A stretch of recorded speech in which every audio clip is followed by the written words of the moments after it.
world. Now, if this is your first time checking out a video, please do consider subscribing. We are building an amazing community here, and I would absolutely love to see you part of it. We are building something that we all genuinely feel connected to, something that we're really excited to be part of, and I think we're well on our way to doing it. So without further ado, let's get to it.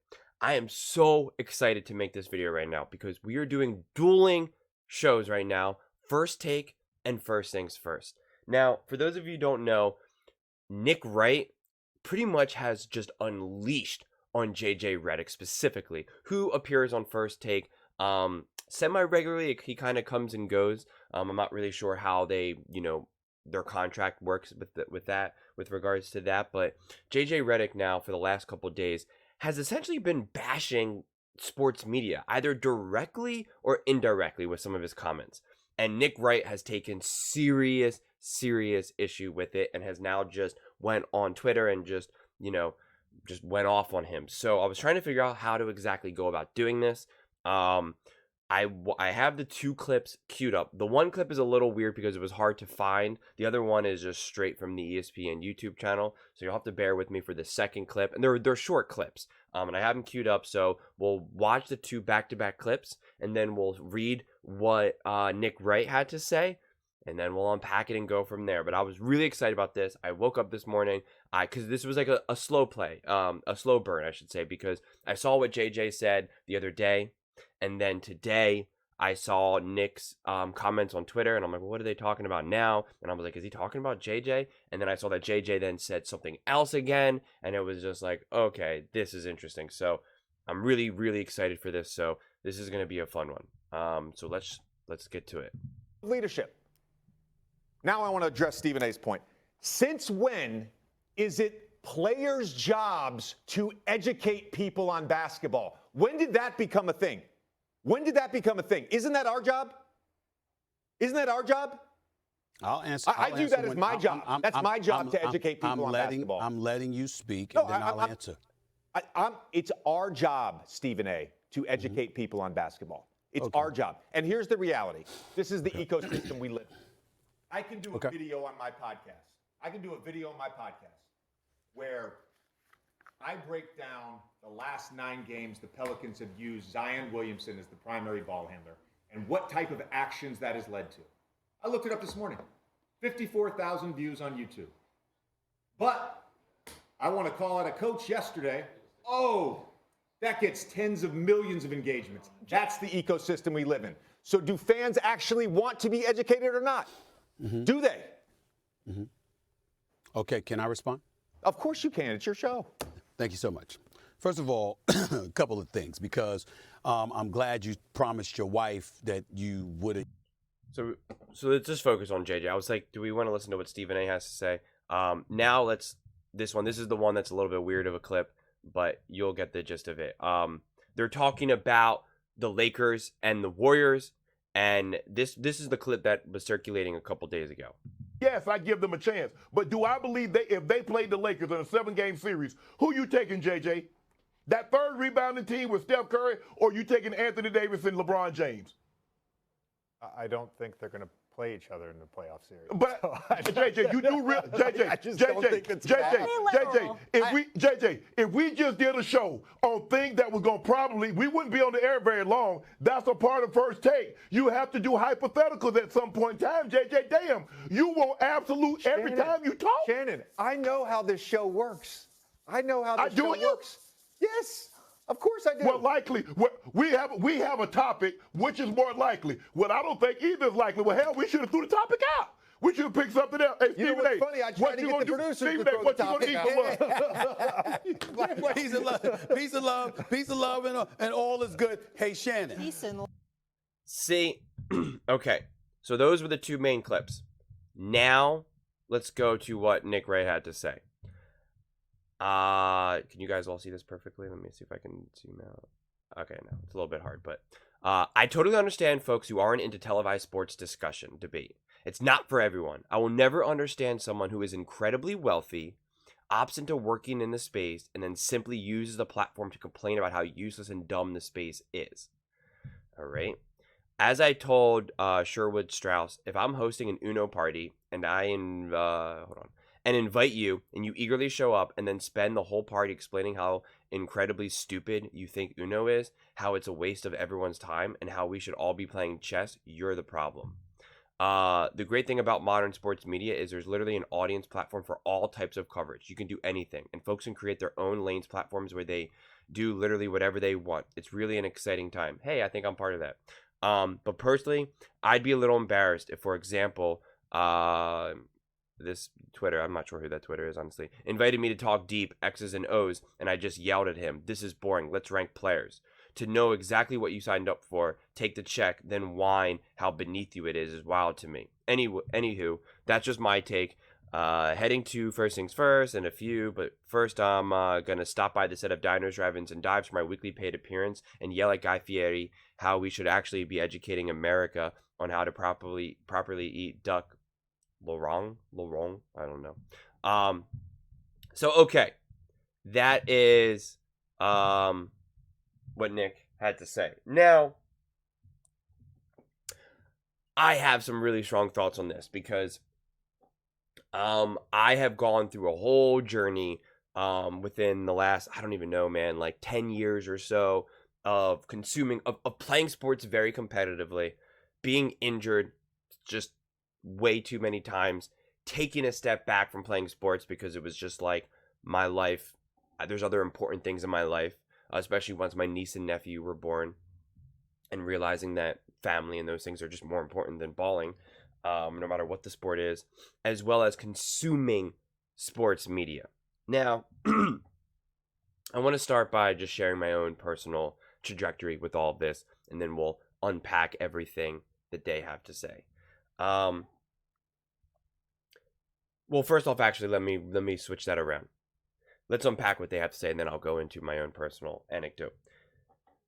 Sports talk, whether it's radio, whether it's on TV, whether it's YouTube, whatever it is, it's content creation. We all are seeking to be entertained. Sports is entertainment, okay? That is what it is. We watch these shows for entertainment. That's all that matters. All that matters.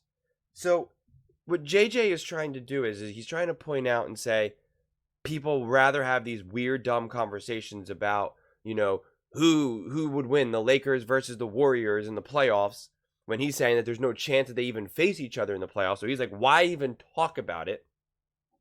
Let's talk about some of the X's and O's. And, you know, and I made a video where we only got 50,000 views of, you know, talking about the X's and O's.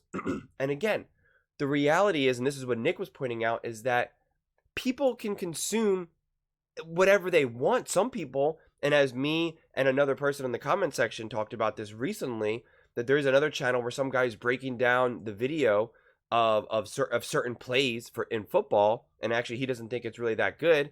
And he's saying that, like, look how many views this has. And this guy looks like he's never played sports a day in his life, honestly. No disrespect to that channel, but he just looks like he doesn't really have that much of deep of experience. And yet his channel is completely thriving. You know, hundreds and hundreds of thousands of views and likes and engagements and comments. And then you have other people who really just talk about the storylines, talk about the personalities, really kind of talk about a lot of the stuff beyond just the field of play. And that's first things first, first take, right? And that's kind of what JJ was highlighting, right? We're talking about, we're calling this coach out Doc Rivers, or we make a video or a post that says, Patrick Mahomes is overrated, right? That gets way more views, way more engagement than saying, let's break down the tape of Patrick Mahomes versus the Philadelphia Eagles or something, right? That, you know, people are just not as interested in saying, of breaking that down and being, ooh, look at that throw, look at this. And to me, it's a balance. It's a balance of both. And like that same commenter, O'Shea, who I've talked about, I've said to him that, like, listen, from the perspective that I like to bring to this, and the thing that I think that I am the most entertaining and can grow is to not get too deep into the X's and O's, because one, I'm only so interested in that. I like that and enjoy that, but there are people way smarter than me that I just let, they do that, right? Like, that's not my expertise.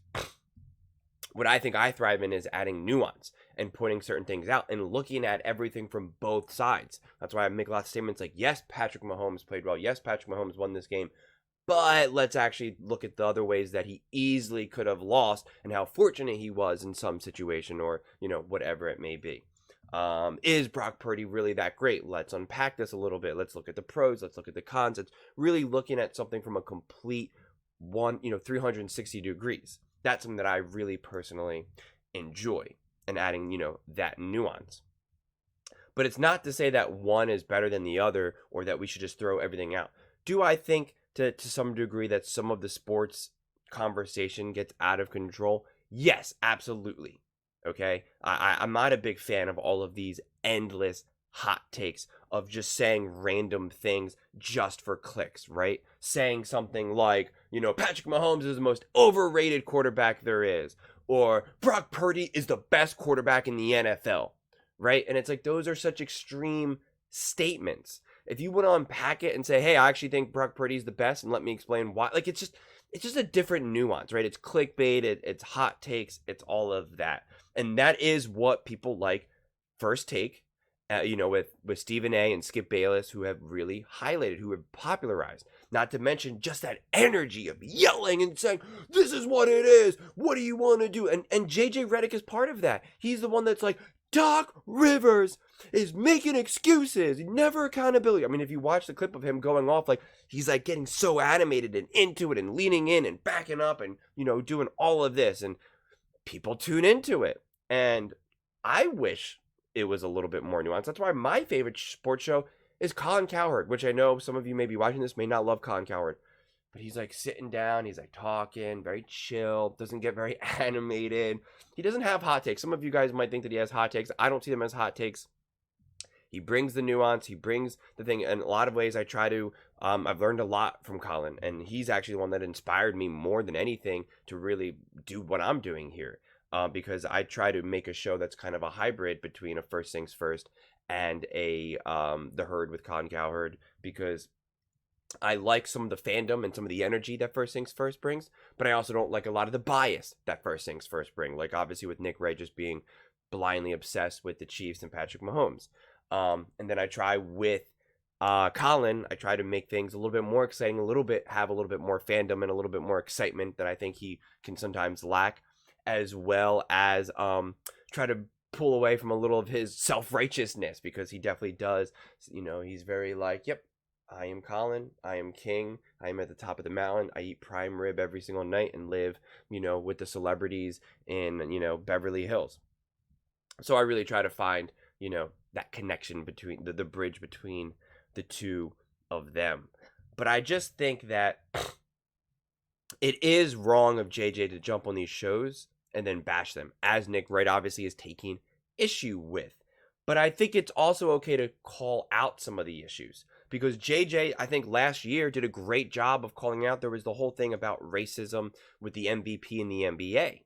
And it was like, he called that out, and he was the only one to be like, this is ridiculous. And he unleashed, and I was like, that's awesome. That was great. And I was really excited, and I showed it to my dad and my mom, especially because this was, Joel Embiid was involved, and as Philadelphia 76er, I'm from Philly, and so I was, showing that to my parents, and I was just like, this is an interesting conversation. And not to mention, I don't want, someone to win just because they're white or black, for that matter, even if it's my guy, even if it helps my guy out. And so I thought it was great that JJ called that out and felt empowered to call that out. But at the same time, like, when he's like calling out the hypotheticals, or why we, what do the fans want? And he's essentially calling out the fans in a lot of ways, which I think is wrong, which again is also a big reason why I created this channel, because I think the other shows call out and talk down to the fans a lot. They don't read the comments. They do. Like I always say, they think we're just a bunch of clowns on YouTube and Twitter. They don't read the comments, and from the off chance that they do have their pulse on what the fans are saying, they're just like, they're a bunch of morons and don't know anything. They literally say this all the time, and I take issue with that. I really, really do. And so the fact that he's kind of talking down in that regard, I just think is just fundamentally wrong. And then as for the hypotheticals, as Shannon brought up and said, dude, this is what sports shows are. We have to talk about hypotheticals and things of that nature. And JJ's just like, he's too good for it. And on one side, I get what JJ is setting.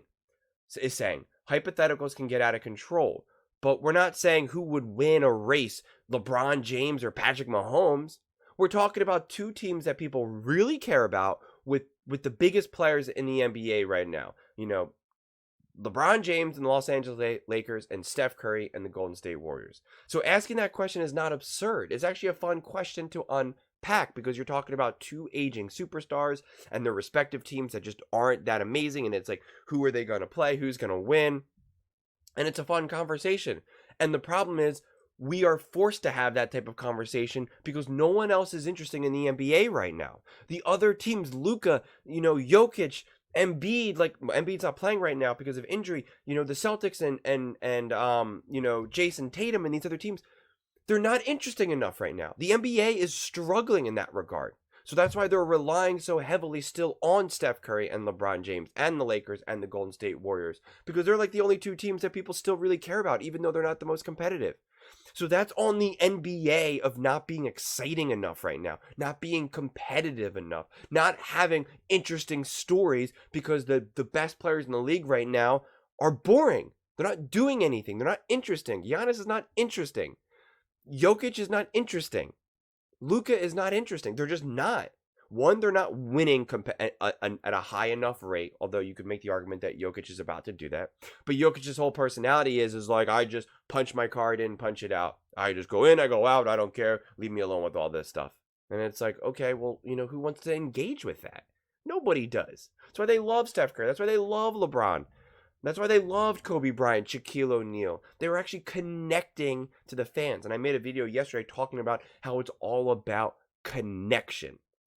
That's why we get these hypotheticals. That's why in the NFL we talk about, what would Josh Allen be if he played for the Chiefs?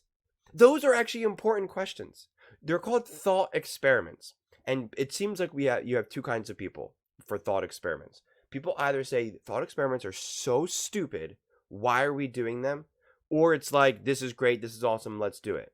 I'm a huge fan of thought experiments. Huge fan. And I love what's known as moral philosophy, which is like you ask very ridiculous questions. And it's very thought-provoking and helps you work things out. A very famous one and common thought question is, a house is burning. There's two kids. You can either save the two kids in the burning building, or you could save that there's a painting on the wall that's worth $10 million. And if you save that, you could now save thousands of kids, right? You could take that money and you could take thousands and thousands of kids who are about to die in Africa or Syria or wherever, right? And so the question is what it's a moral philosophy. It's a thought experiment of like, what is actually better, saving those two kids from the burning building or saving the painting and now saving thousands of kids? It's an interesting question. And so we do that all the time in sports. And again, the example that I just used, Josh Allen on the Chiefs. Where would Patrick Mahomes be if he was drafted by the Panthers? Those are just fun questions. We don't actually know the answers. And I see a lot of people in the comment section come at me and say, this is such a stupid hypothetical. We'll never know that answer. Or that's so dumb. This would never happen. And it's like, well, yeah, welcome to sports content. That's what we're doing. And one guy called me out and said, you're just making content for the sake of making content. And it's like, that's literally what content creation is. That's literally what we do. That's literally what everyone does. That's what all of YouTube is, all of Twitter, all of media, whether it's like legacy media, ESPN, ABC, TNT, Fox, like whatever, like everyone's just making stuff for the sake of making stuff. That's what content creation is. That's what entertainment is. Does basketball really need to have 82 games and baseball 162 games? Is that really necessary? No. Are you kidding me? Absolutely not. You don't need those many games to know who's, to rank all the teams to know who's the best in order to get to the playoffs. You don't need that. But they do it because it's content creation. And then you have all these shows. We spend more time watching these TV shows than we do the actual event itself. And that's also ultimately what inspired me to do my own channel, to do this, because I felt that. I was like, wow, I interact with this media so much more than the game itself. I found myself watching the game and thinking, oh man, I wonder what, Colin is going to say about this, or, oh, I hope Nick Wright addresses this, right? It became more connected. That's what this content creation is all about. It's building connection. A lot of people who are big fans of Stephen A. or Colin Cowherd or Nick Wright or whoever, they feel connected to those people. They feel connected to the voices because they go, yes. I mean, how awesome of a feeling is it when, you know, is when I'll use me as an example. I'm watching the Eagles, and the Eagles are like 10-1 or 11-1 or whatever their record was, and I'm thinking they're not that good. They're not that good. They could be 6-10 right now easily. Like, and everyone's telling me how good they are, and everyone's telling me that when they started losing, it was a collapse. This wasn't a collapse. They were never that good, and I'm like going crazy because I'm like, why is no one else saying this? And then you see, and no one actually necessarily said this. I feel as though I'm the only one that actually brought this up in media. But like, you know, Colin Cowherd says, the Eagles are not actually that good. Let me tell you why. It's like, yes, exactly. This is what I'm thinking. This is what I'm saying. Yes, Colin gets it. And it builds that connection. And even on the flip side, Colin comes out and says, the Eagles are the best team in the NFL. And I'm like, no, they're not. What are you talking about? Right? It still builds that connection. I'm like, oh my God, Colin, you're so wrong. And then you jump in the comment section and you say, Colin, you're so wrong. You know, blah, blah, blah, blah, blah, blah, blah. And again, that's what also encouraged me to create this channel, because it was like, Colin's not responding to any of your comments. Nick Wright, Stephen A., Shannon Sharpe, they're not responding to any of your comments, and they're not reading them. After they end this show, they're doing whatever the heck they're doing, living that just rich, fancy lifestyle, hopping on a jet a lot of times and going somewhere else, doing something. You know, I'm reading all the comments. I'm interacting with them. I'm commenting to them, you know. Literally, every single comment that someone, at least one, I reply to. You know, I try to really engage and build that community. So that's what it's all about. So we do all these fun hypotheticals. We have all these conversations. We generate content. We talk about Brock Purdy, Patrick Mahomes, LeBron James, you know, Kobe Bryant, whoever, until we're blue in the face. That's what it is. It would be boring if every single day we just broke down the tape of, all right, look at the ball movement from the Warriors. Look what happens when Zion brings the ball. That's fun. That's definitely fun. And I enjoy that, and that's why I love how Colin, during the football season, he has, oh my God, I forget his name right now, but once a week, he has this guy come on, I'm so sorry for forgetting his name, who breaks down the tape for about like 20 minutes. And it's awesome, and I love it, and it's great. But I don't want to watch that every single day. I just don't. I don't. And this leads me now into my own personal journey with sports, with regards to consuming this media. As I said before, you know, I played sports very competitively, and so I didn't really care as much about consuming this content, because it was like, well, I'm playing myself. I don't care. I'm balling out. Like, I'm not watching all this, you know, whatever. Then as I got older and I had to step away from sports for just life reasons as well as injury, I started watching more games. And I used to also really only care about my own team, but actually it kind of started off more with basketball. I started getting more into the NBA playoffs when I reflected on it, I was like, well, actually, I'm finding myself actually just organically watching the NBA playoffs more. You know, this is interesting. And I was like, you know, I actually really enjoy it. And I almost felt bad for watching those games, because it felt like I was wasting my time, my life away, because I was like watching these games. Then I had a job where I had a lot of extra downtime, and I found myself just hitting refresh on ESPN.com a lot, just looking for stories, because I was just so bored. I had nothing to do. And I would talk with my close friend at the time and say, you know, we're checking the scores of games that we don't even care about. You know, it's just like, what are we doing? And we were really struggling, you know, at this point in our lives. Like, what do we want to do with our lives? Where do we want to spend our time? What do we want to do? And I don't know if it's like checking the score of the Mavs versus the Lakers. You know, it's just like, I don't care. Who cares? I want to live my life. This is especially when I'm living in Southern California, where it's sunny every single day. There's a whole world out there, and you're just like, I want to engage in the world. Now fast forward like a year or so into it, and I'm now working a different job where I have to do a lot more work, but I have the ability to have things playing in the background. And I couldn't figure out what I wanted to play or what to do, because music, I could only listen to so much music, so much. And then I was like, all right, you know, and I didn't have cable. So that's when I really discovered YouTube. And I posted on YouTube, and I didn't post on YouTube. I YouTube. And so the algorithm got me and started feeding me clips of First Take, you know, especially with like Max Kellerman. It started then, you know, showing me clips of Undisputed. And these are all shows that I know and knew, of course. I knew all these people. But I was like, all right, I'll have this on in the background, because I don't really care about it. And so if I miss any of it, it doesn't matter to me, right? I could go work, I could let it play, I could go to the bathroom, grab some food, and it doesn't matter to me. But then I started really listening to the conversations in the background and started to really enjoy them. And I went through the trajectory of like, all right, First Take is kind of like, they're kind of yelling too much. Then I went to Undisputed and I was like, oh, I like Shannon. Skip's kind of interesting. But every single conversation just went to, LeBron James and Tom Brady. And I'm like, okay, I don't care about this. Then that led me to First Things First, the original one with CC, Chris Carter, and Nick Wright with the shaved head, and the one woman. And I was like, okay, this is interesting, whatever. And then I got introduced to Speak for Yourself with Marcellus Wiley and Jason Whitlock, which was my absolute favorite show because they didn't just yell at each other and scream. They talked about sports, the X's and O's, and all the controversies and other stuff. And you had, who I just think Marcellus Wiley was great at it. And I think Jason Whitlock, who has gotten a little more different over the years, but at that time, he really did point out a lot of things that a lot of other people were unwilling to. And I really enjoyed it. And I enjoyed, the back and forth with Marcellus Wiley and some of the other guests.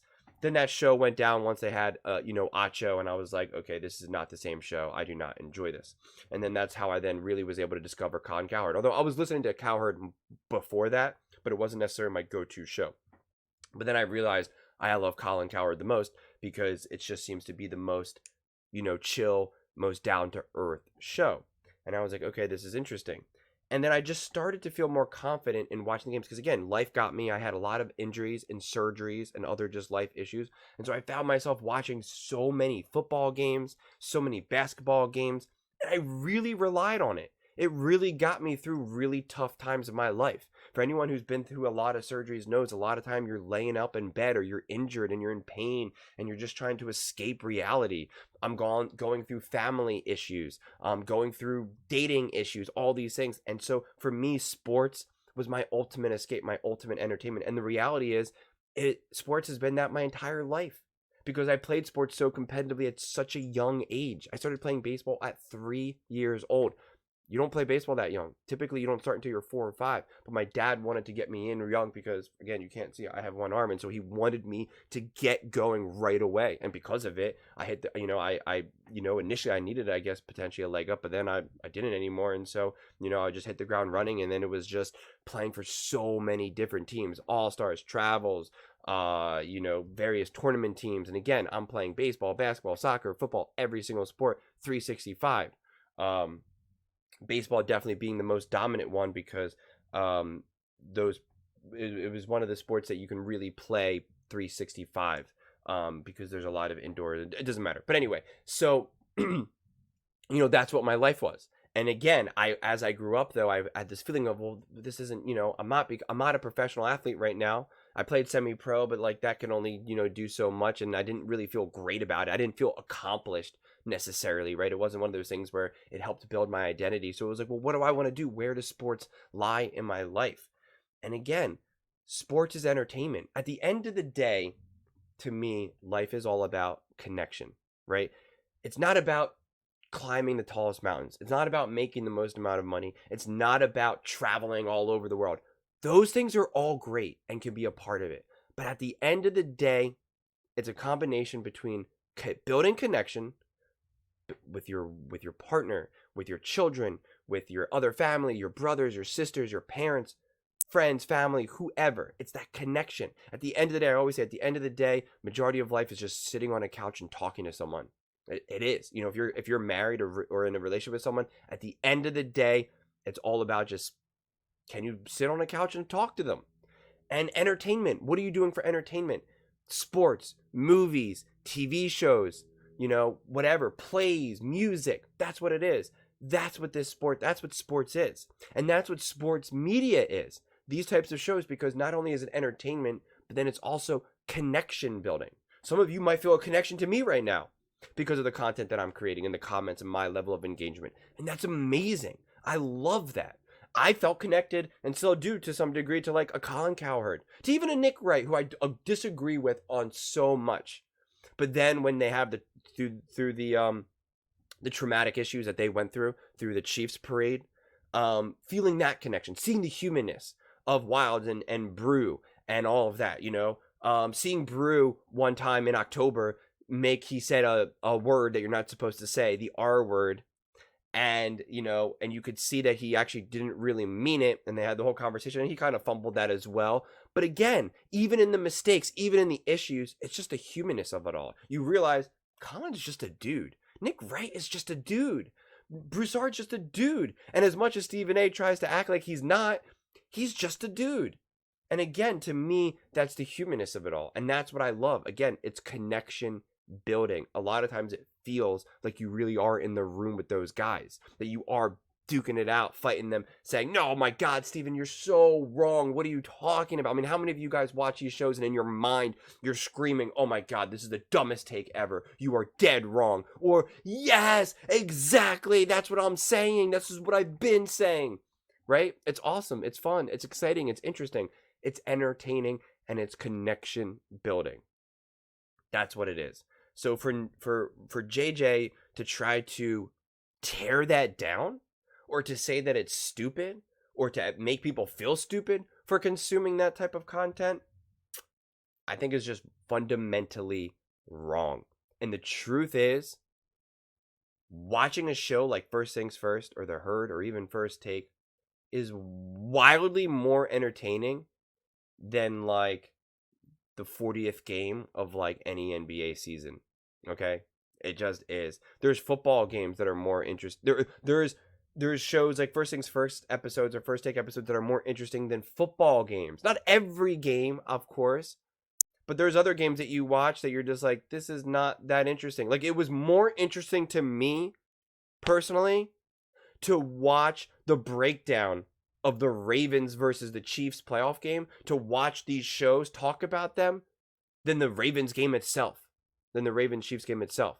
Like, yeah, that had some moments, and I'm a big fan, so obviously I can enjoy it. But at the same time, as soon as that game ended, I was like way more interested to be like, man, what is Nick gonna say? What is Colin gonna say? Like, how are they feeling about all of this? What is Stephen A gonna say? What's the story here? It's way more interesting to me. Way more interesting to me. Because for me, that game was like, again, I could find interest in it, but like, I was watching it with other family and friends, and I could tell that they weren't as engaged with it, and it was just like, going through my mind. That's what sports media is. That's what YouTube is. That's what Twitter is. That's what First Take is. First Things First, The Herd, any of the other shows I forgot. That's what it is. It's this whole thing together as a whole. You watch sports, you engage with the media in every aspect. And then one of the last things that I want to say is, if you're still watching this video, this resonated with me so much. I was reading an ESPN article years ago. This was when I was, kept hitting refresh on ESPN just because I just needed something. And they were talking about LeBron James. And this is when they thought LeBron James was pretty much like near the end of his career, right? This had to have been maybe like 6, 7, 8 years ago. And the author said, listen, I know everyone loves to hate on LeBron and all of this, but like, you have to admit that you enjoy all of this. That you enjoy hating on LeBron or talking about LeBron, all of the drama, all of this. They're like, when he's gone, you will miss it. You will miss it. Stop pretending like you don't enjoy it. And it was saying that, he compared sports, and I don't know if it was a he or she, the author, compared sports to the Kardashians and said, it's the Kardashians, the reality show for men. And I first pushed back on that idea, and then I realized, yeah, he's right. The sports, the NFL, NBA, Major League, whatever, and even these shows specifically in their own isolation, that's what it is. It's the Kardashians, a reality television show, right? The drama of Taylor Swift and Travis Kelce, Patrick Mahomes' brother and his wife, and, Josh Allen unable to win in the playoffs. Like, it's all that drama. The fighting on the field, the fighting on the court, Kevin Durant jawing with Russell Westbrook, all of those things. Like, it's all that drama. LeBron James saying, I don't really care for all of the praise, and everyone's freaking out saying, what are you talking about? Of course you love the praise. Are you insane? It's all of that. And it's the same way that a lot of people watch the Kardashians or the Real Housewives and all of this. And so you can either pretend that you don't like it, or you can accept that it's actually entertaining and it's something that you enjoy and, dare I say, love. And I've really come full circle on that because, like I said, At the end of the day, to me, life is connection and building, right? That loving connection, hopefully, with your friends and family, building that connection and enjoying the time you spend with them. And then also just being entertained, whatever that means, whether it's watching terrible reality television shows, whether it means watching every single basketball game there is, every single football game, or every single episode of First Things First Take, whatever. That's what it is. And I think as long as those entertainment isn't getting away from maybe building relationships with your friends and family, which I don't think it probably is, then it's a net positive. Then it's a home run, because you're really doing everything you need in life. Entertainment, enjoyment, and building connection with your friends and family, and enjoying the time you spend with them. And in fact, a lot of us spend time watching sports with those people, watching these shows with those people, discussing them at the dinner table. You're eating dinner and I'm talking to my dad. God, did you hear what Stephen A said the other day? No, what did he say? Oh my God, watch this clip. Isn't that insane? That's what it is. What am I supposed to talk to about my dad every single night? The X's and O's? The X's and O's about the Philadelphia Eagles? How many times the Eagles blitzed and what the numbers were when they blitzed? Like, I can only do that so much. So that's my thoughts on this. This was a long one. I really hope the people, there's obviously people watching at this length. People drop off. For those of you who don't know YouTube, you have retention rate, and so it drops off the longer the video is. This is the longest video I've made to date. I really, really hope a lot of you have made it through this, because this was something that I was really thinking about, and I was like, you know what? I'm thinking about all of this. I just need to jump on and make this right now and post it. I was really excited to do it. This is a different type of content than I've created, and I would absolutely love to hear your thoughts. Please let me know in the comments below. Please, if you think what I'm saying is the most ridiculous thing, let me know. If you think what I'm saying is the most amazing thing, also please let me know. Either way, let's get into some discussions, let's get into some fights, but ultimately, let's just have some fun. And please do consider subscribing. We are building an amazing community here, and I would absolutely love to see you part of it. And also, please give this video a thumbs up. It really does help with the visibility and the algorithm. And now that this video is so long, I don't know how it's really going to monitor views, and so I don't know how much it will be shown. So I really would appreciate it if you can give this video a thumbs up so more and more people can see it, because I just genuinely want to know, even if I don't get subscribers from it, I just want to know everyone's thoughts with regards to everything that I just said. Thank you so much, and see you next time.